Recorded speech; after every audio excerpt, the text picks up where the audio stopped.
Hey, how's it going? Good, how are you? Good. It's life. Back home, eh? Back home, back at it. Physically home, Nice. mentally in the upside down world.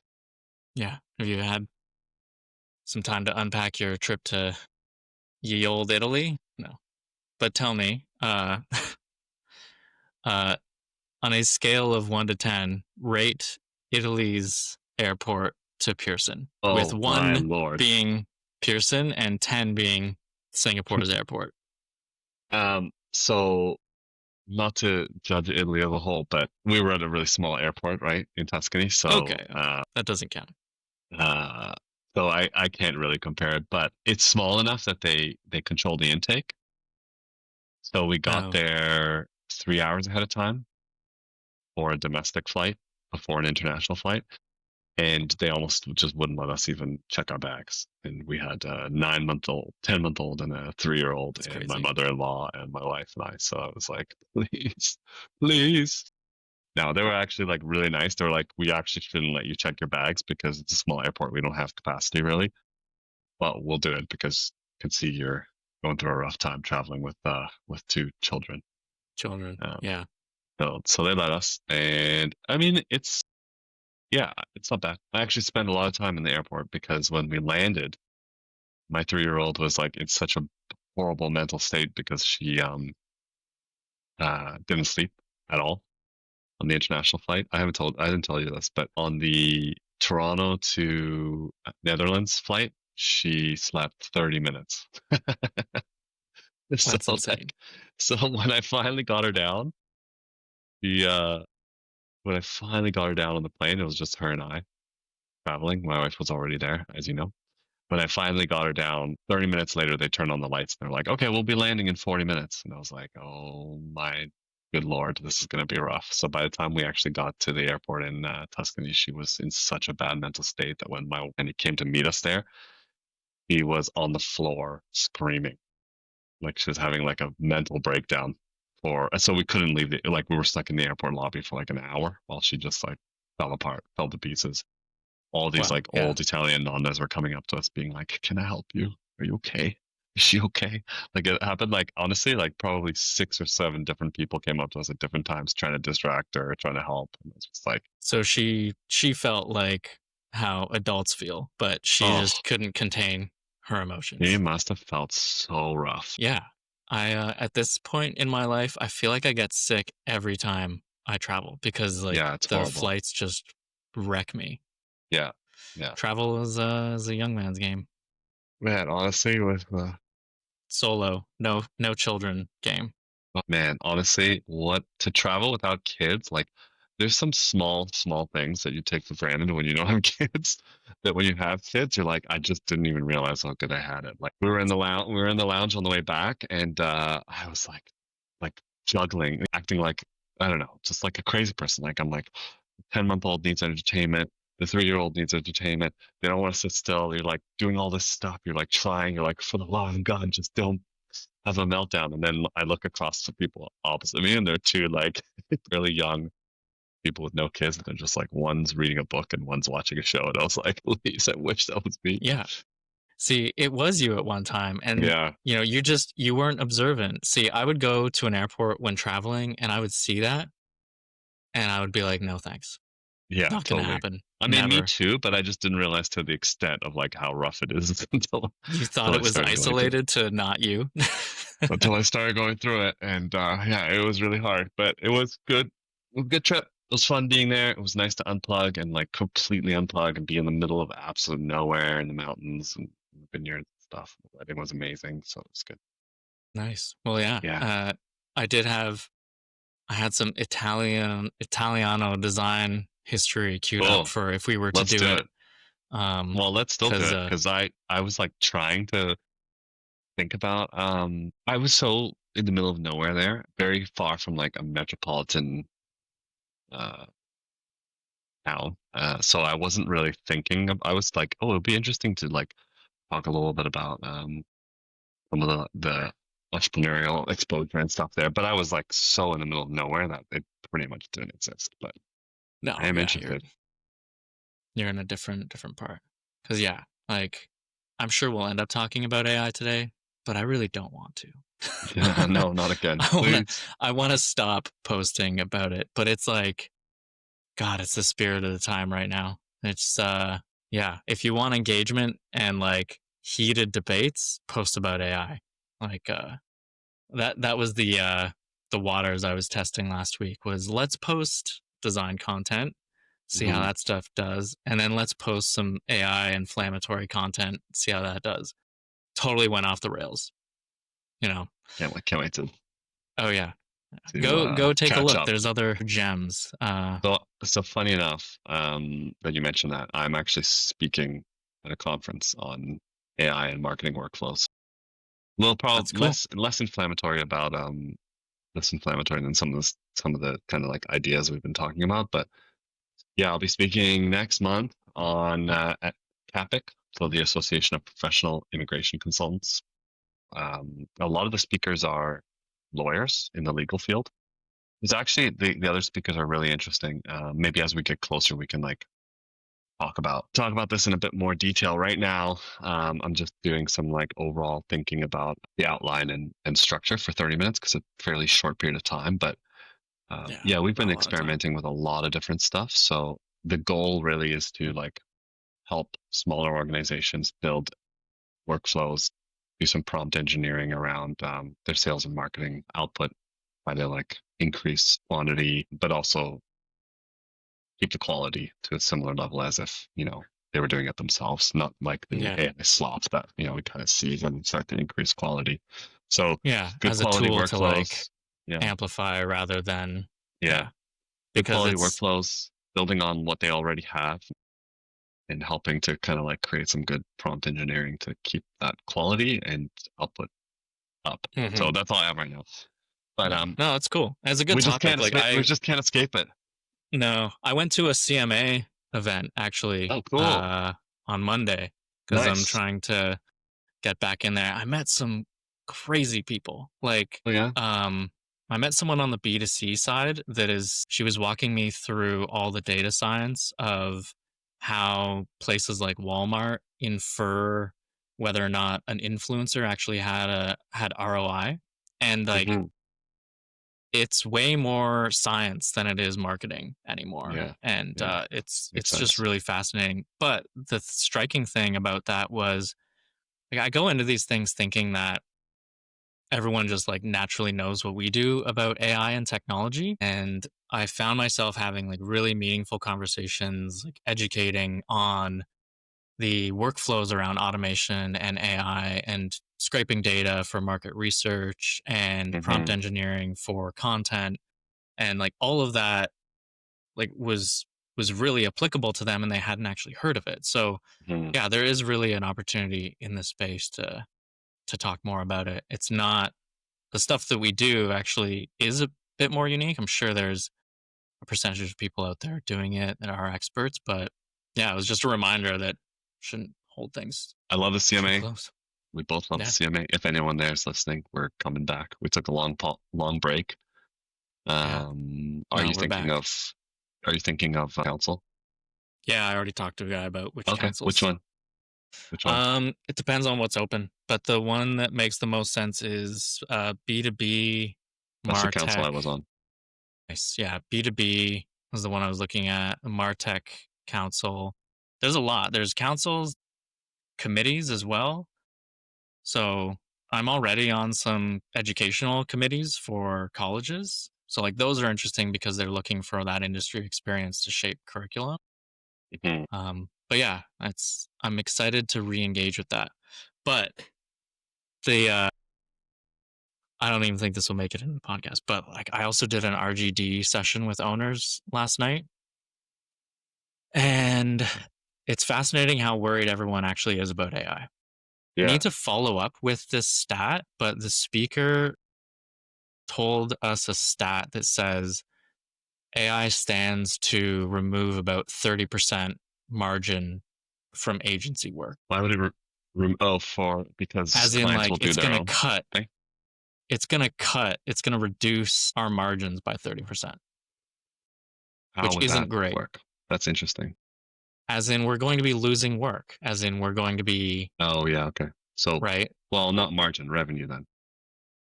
Yeah. Mm, yeah, it's like we'll get into it on another call, but it was fascinating.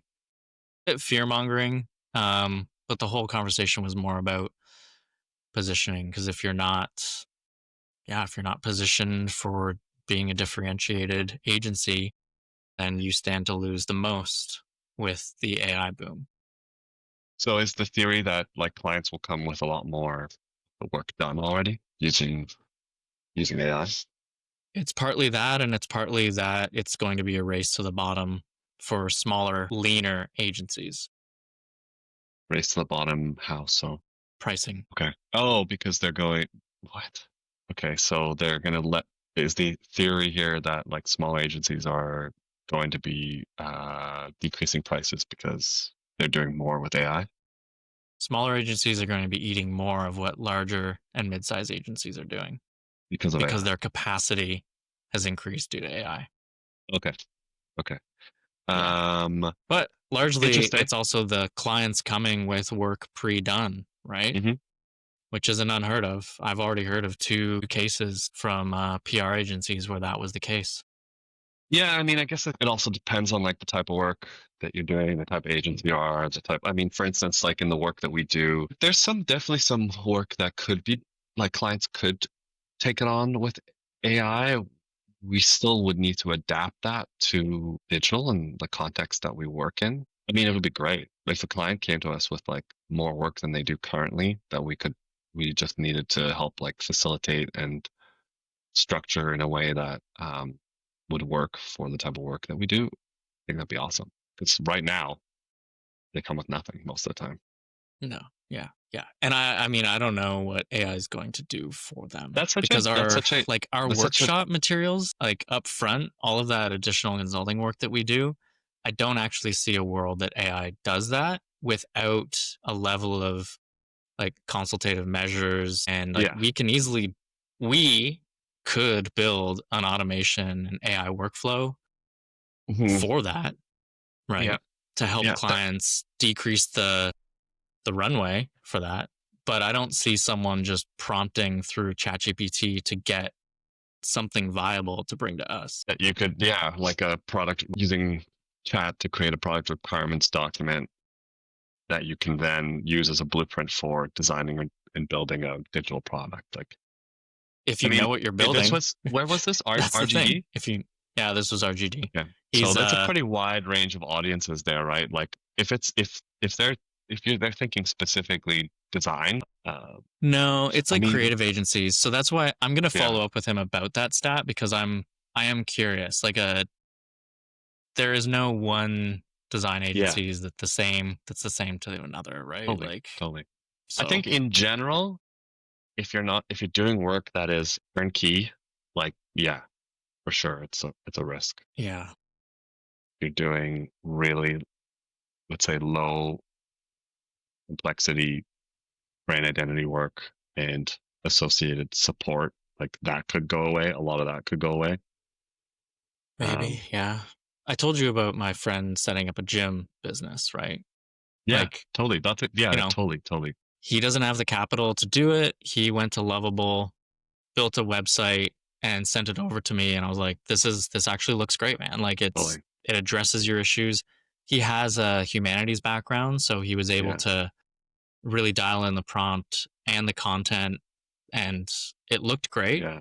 But I also told him, I was like, here's areas that it actually fails from a user experience and business perspective. Like he needed to figure out his conversion points, right? He had the button to convert, but AI wasn't helping him figure out, well, what happens after? Like, what's the operational model for the thing you're Hmm. building?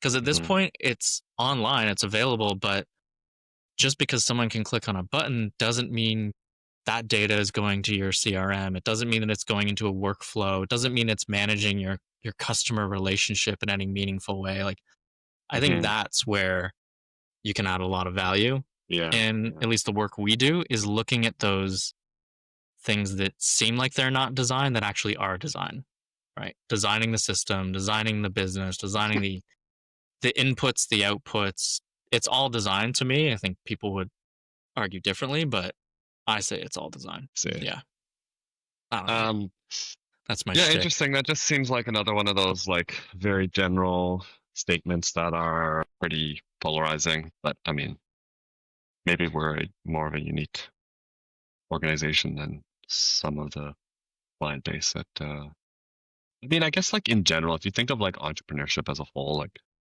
a very small percentage of companies make it past that,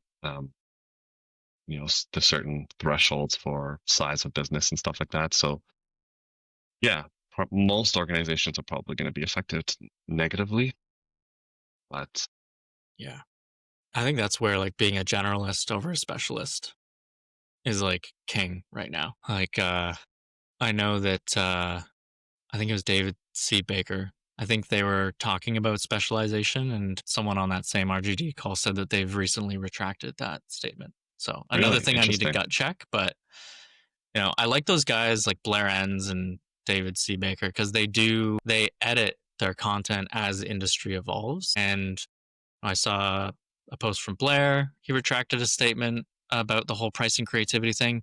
specifically around productization. Because with AI, like the more you productize, like you said, if it's turnkey, it's repeatable. And if it's repeatable, then you have a system that potentially an AI workflow or someone using an AI workflow could easily reproduce, right?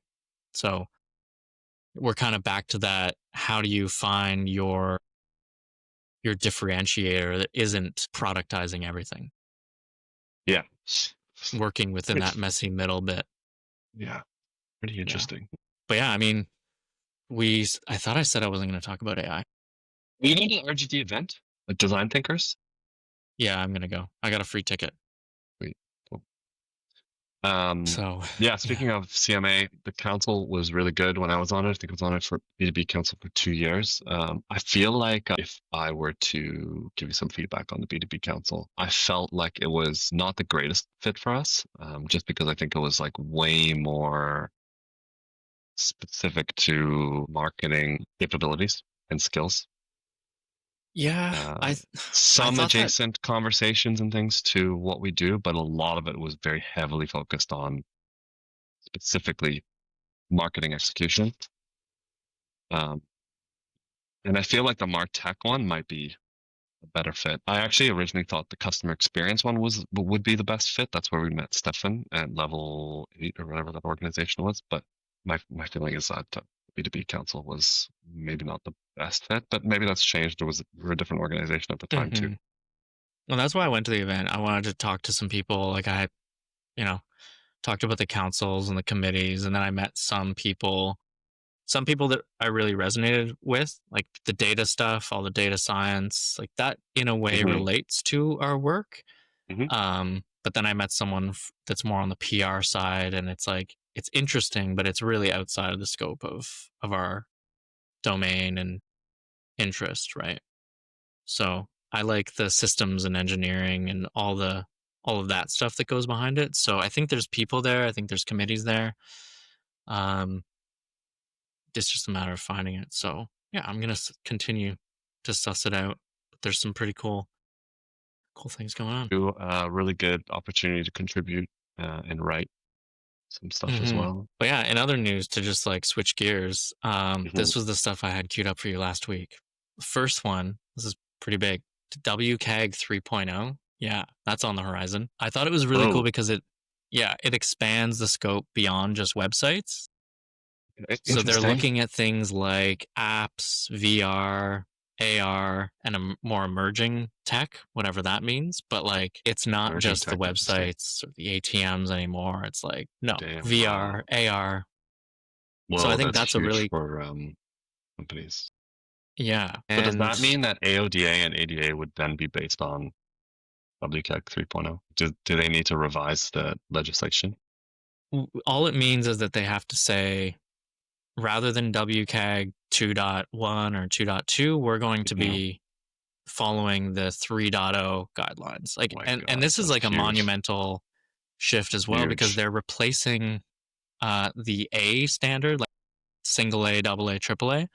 Mm, They're replacing that with, I think, something that's way better and a little like actually a lot easier to understand. It's bronze, silver, and gold conformance levels, right? Okay.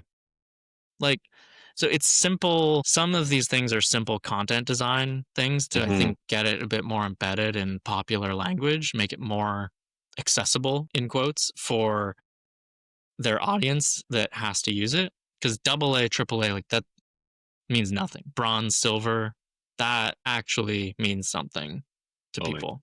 Good, better, best, not a number of A's. What does it mean? They've also looked at improving the pass fail rules. So it's more of a graded scoring system, Okay. which makes sense. So it's not binary. It's like maybe you're doing, maybe on this scale of compliance, you're a 5 out of 10, right? Hmm. Or a 2 out of 10. It gives Hmm. you a lot more to work with. And I think it gives people who write legislation a lot more to work with because they can be more nuanced. They can say, well, you have to target, between 6 and 8 or something on the scale rather than just pass or fail. Hmm. So I think it gives our industry and legislation a lot more latitude in how we apply it, which would hopefully just be a bit more palatable and applicable to the work people are doing. Oh my And gosh, there's it's there's a lot more too. gonna create a lot of pressure on organizations that not compliant. Again, now it's like first there was a concern about websites. Now it's expanding to everything. But yeah, Uh, apps, VR, AR. that Like, is scary. I want to dig into the emerging tech because, like, what does that mean? Like, Yeah. does Moog, does the 808 drum machine have to have accessibility compliance like built into it now? Yeah. Yeah. Right? What Is is it emerging tech hardware? behind that? They don't have any more info. No, I'll send you a link after. Yeah. Damn. Wow. Okay. So companies are now going to be very shortly under. WCAG 3.0 will explicitly include guidelines for emerging technologies like VR, AR, AI, and voice assistants. AI, wow. Yeah, I Amazing. mean that does make sense. And voice also makes Wow. Good sense. for them. This is great. Like they're on it. They're on the ball. This is why you need Yeah. consortiums. They Yeah. keep things accountable. And we have so much. The guidelines are structured around user needs and functionality with outcomes that are supported by technology-specific methods. Amazing. Wow. All Yeah. right. Cool. I know. We got a bunch of stuff to update. Totally, yeah, some updates. I Bunch don't of know the content to timeline update. on this, Yeah. but we this stuff can be pretty Either slow either moving. way, it's good to start talking about this like ASAP. Yeah. I think Um. it's exciting to see that because Oh yeah, it's awesome. the signal that you see from work like this, from these experts, is Hmm. also a very clear indicator of what's maybe on the tech horizon, right? Hmm. Hmm. AI is now, a more embedded facet of technology. The fact that they included VR and AR also implies, well, we might start seeing more and more of this technology beyond just what we have, right? Hmm. Um, a tangent to that, this speculation around Apple's release of a thinner iPhone is that they're looking at how to minimize their hardware for future VR and AR devices to compete with the Meta glasses, right? That's the Hmm. speculation, but it's like, why else would That you make device something so looks small? awesome, by the way. It does. I mean, did we need a thinner iPhone? No, but it did give Hell them yeah. an excuse to make Hell something yeah. smaller. Hell yeah, we did. Dude, we're not even on iPhone. We're not I know, but iOS I love people. it. I was like, ooh, I would switch back for that. No. So they have a draft of it already. Yeah, Amazing. So this is probably gonna it's a working draft. So this is probably gonna happen pretty soon. This is I know. huge. It's very cool. Okay, awesome. Everyone, So yeah, get some ready. updates. Curious to Side see how note, that goes. stay some feedback on these episodes. They've been doing pretty good. So I mean, good by our standards. Um, Goodbye doing a Zoom recording in our living room standards. Yeah, one day. so thanks for everyone that's engaging with this stuff because it's pretty cool to see that there's actual interest. I mean, we loosely have been active on YouTube and trying to create some good content that's actionable and relevant and whatever. Over the last 28 days, or the last month, which is roughly around how soon we've been like, getting a lot more active on there. We've had 6 subscribers, which is a very small number in the scheme of things, but for us, it's great. So it's probably the single biggest increase in subscribers that we've had in existence on YouTube. Yeah, And it's a lot of over the traction. last like 3 weeks or so of releasing the audio stuff on Spotify, we've had 36 downloads, which is awesome. Yeah, that's 36 Um, people we may or may not know. So it's very yeah, it's interesting. great. But um, Full moment of do you want some celebration quick there. Thank you. Italian Yeah, let's do research it. hits? That was supposed to be your. I mean, what did you eat in Italy first? A lot of pasta? Do Man, they have honestly, pasta there? it was an eating drinking vacation. Like it was so good. Everything was so freaking good. The food was Nice. just amazing. It's amazing just like how good the food can be literally everywhere you go. Um, Wow. Yeah. they do like a steak, a Florentine steak there, which is like you order by weight. And I got that once. It was amazing, and it was just so basic. It was like there's no. It's just the meat. That doesn't come. It Yeah. literally Yeah. just comes with salt, really good finishing salt, and that's it. That's all you And it's should cooked on an open need. flame. Like it was so good. That was amazing. We had in the area that we were in, that was kind of like mountainous. I had porcini mushrooms, which were like I've never had mushrooms taste so good in my whole life. It was like, how the hell? Like when you have something in a country where, they're known for it, or in a region where they're known for something that you've also had back home, and it's something as simple as like breaded mushrooms, and it tastes Yeah. so different that it's like the first time you've ever had it. It's just like whenever I have an experience like that, I'm like, it's amazing. It's just amazing how you can have food that you've had before, but it's a completely new experience if you have it somewhere where they're known for it, or it's the right environment for it, or whatever it is. Those moments are always so amazing. Huh, I'm jealous. Yeah, this steak Yeah, sounds that was probably amazing. my favorite thing was these porcini mushrooms. I was just like, I've never in my life tasted mushrooms like this, and it was just the quality of the mushroom itself. Like it was just breaded and fried mushrooms, but it was like just a whole new experience. So that was cool. I mean, Very lots of cool. gelato and desserts, and like the gelato was like insane everywhere. It was good everywhere. Just had so many espressos, many, so many espressos all the time. That's the coffee culture is so good. Like, you know, no one ever, not, I never really saw anyone drink anything other than espressos the whole time I was there. And it's like every little coffee place has a bar where you can just like have your espresso standing. Have you been to Italy? No, Oh, you haven't. Oh man, you no, gotta no, no. go. Gotta go. Lisa's been to Italy. Uh, Yeah, you gotta go. yeah. I've been a couple times now. Obviously, I'm Italian. My family's Italian, so like I've been exposed to a lot of the culture and everything already. I can speak Italian, Did you meet but then you go and you're like, your long oh, this is lost so good. Gortana family? No, no, no, we didn't go. We Okay, weren't in that area. because you were And the telling wedding was, me it meant Longbeard. I can't remember exactly, but the origins of the name come from, I think, like mix of the Germanic influence in this certain region, but don't quote me on that. I can't remember. I went deep once and then I forgot about it. Yeah, it was good, but like I got to get back into the routine. I got to get back to the gym. I got to get back to cycling. I got to get while I was on this vacation, I was like, this is too much. No, I mean, And also you the have to chill out on pastries, dude. vacation. I bet. Breakfast in Italy is sweet. It's not. There's nothing savory. The only thing you can find is just like amazing pastries. So I was eating pastries all the time too. Oh my god.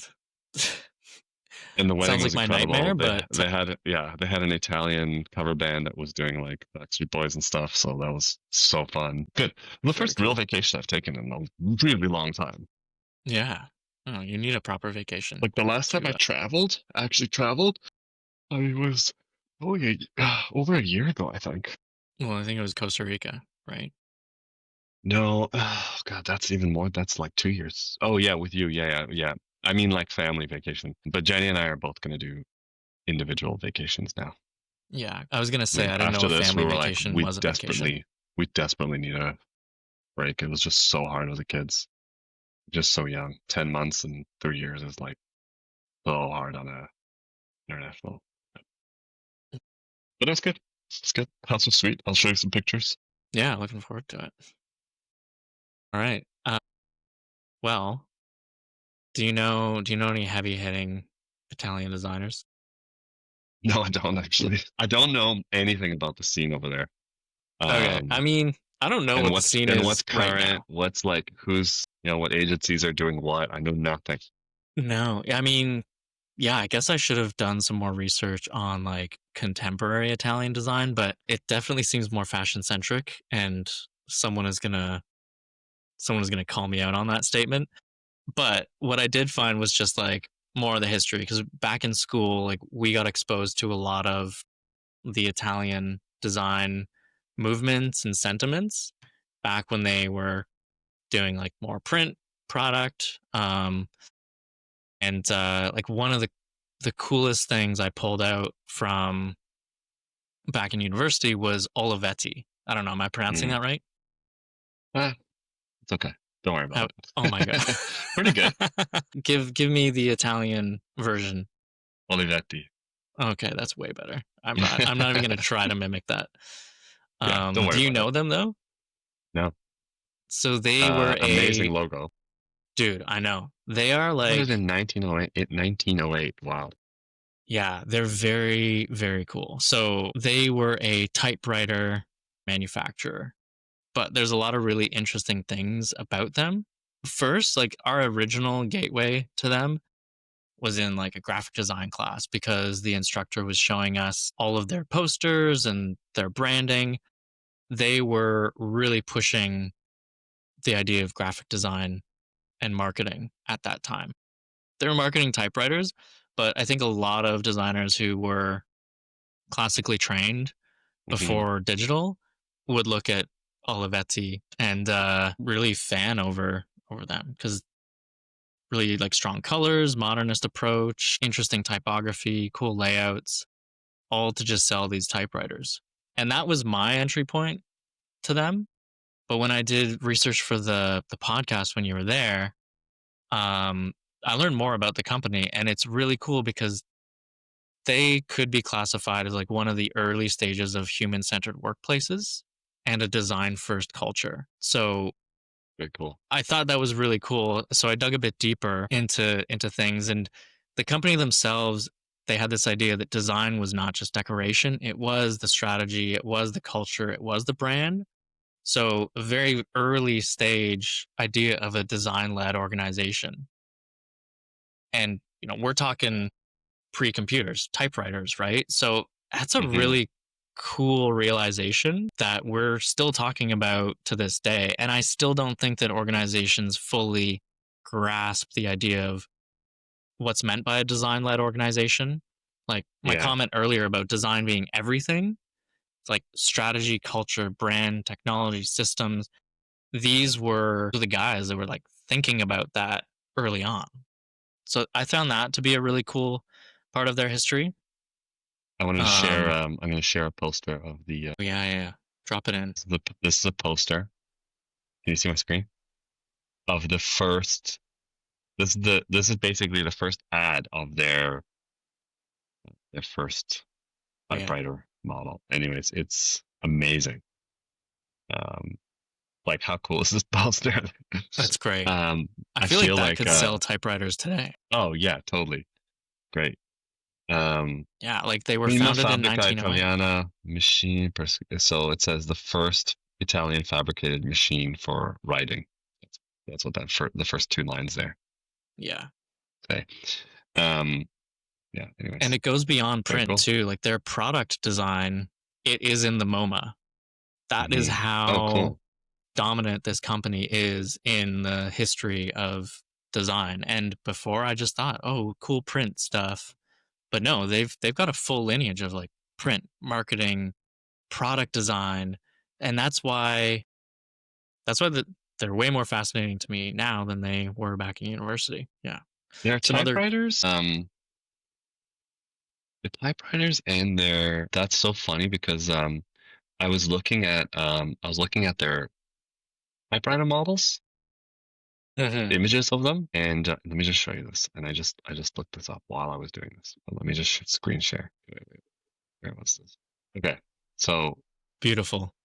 right, and I was like, this is very. I see a lot of full aesthetic and design in this in all of these, and so I looked up. I was like, did Apple was Apple inspired by Olivetti when it comes to their design? And yes, Steve Jobs was Definitely. significantly inspired by. I mean, I guess like, Well, Olivetti and Braun. Braun was a huge inspiration, at least mhm, when Joni was at Apple, right? Like, look up any of the Braun devices, and you'll see. Like, that would be a whole other podcast episode to cover. they But also had a pioneering approach to their showrooms and factories, which is also an inspiration to Apple and the way they sell and show their products. mhm. Anyways, just looking at it, I saw a lot of Apple products.